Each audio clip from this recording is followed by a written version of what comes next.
Hello, clever people, and welcome to my review for Miss Juneteenth. So this film is directed by Channing Godfrey Peoples, and it is her directorial debut, and it follows the story of this mother living in a small town, and every fall or spring or summer, they have a Miss Juneteenth pageant, which falls every year on Juneteenth. And she won the Miss Juneteenth pageant a while ago, but that was about 20 years ago, and she now has a daughter, so she is trying to get her daughter to become excited about it, but her daughter doesn't have the same passion for the pageant that she did, so there's conflict that arrives from there. I didn't know much about Miss Juneteenth. I would probably have never heard about this movie if it wasn't for the fact that it was streaming during COVID, because I did not know much about it at all beforehand, and I don't know if this would have gotten a theatrical release or if it would have went straight to VOD like it did, but I'm happy that I ended up watching it because I think that this is a really sweet slice of life type movie. I think the problem with a lot of slice of life entertainment type things is that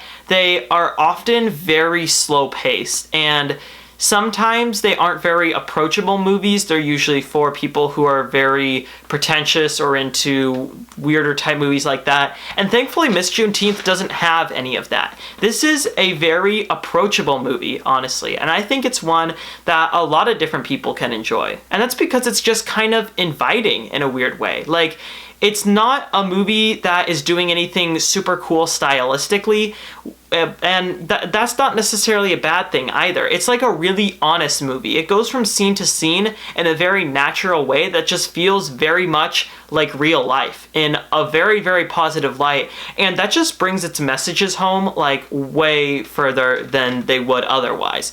Because having an honest, very open atmosphere means that the messages are also very universal, because when you're doing a slice of life movie, you want people to be able to relate to it. That's how this type of movie works, since the center point is not necessarily a whole lot of conflict. So you want messages that people can relate to and find in their own lives. And I don't think there's many people out here that wouldn't be able to relate to this movie. And ultimately, that's because it's about the power struggle between a teenager and a mother. And it goes a lot further than that. There's a lot more going on, but at its heart, it is a movie about a teenager and a mother. And the mother is very much overprotective, and at first she's kind of unlikable, but you spend a lot of time with her and you learn a lot about her. So as the movie goes on, you realize why she is the way she is, and you start to understand her more and grow sympathy for her. But at the same time, that doesn't mean that the teenage character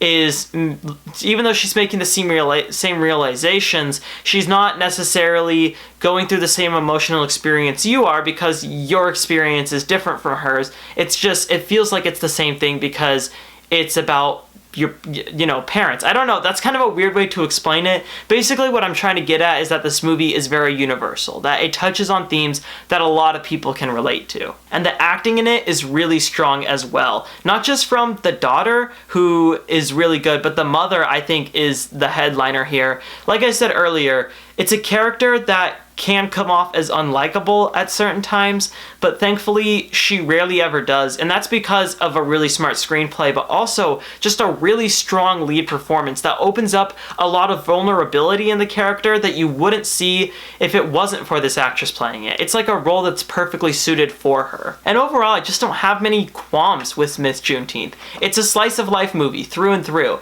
and it's a very honest one, and it's not super memorable. I think that's probably my main problem with it. Like, I saw it probably a week ago and I'm not remembering it super well, but it's just a really honest movie, and it's really entertaining, and it's universal, and I think that is the most important thing for a slice of life movie to be, and this one definitely captures that. I will give Miss Juneteenth a 7 out of 10. And that concludes my review for Miss Juneteenth. So, what are your thoughts on this movie, or what is your favorite slice of life film? Comment in the comment section below and let me know. I'm Robert Burke, and this has been The Clever Critics. Goodbye.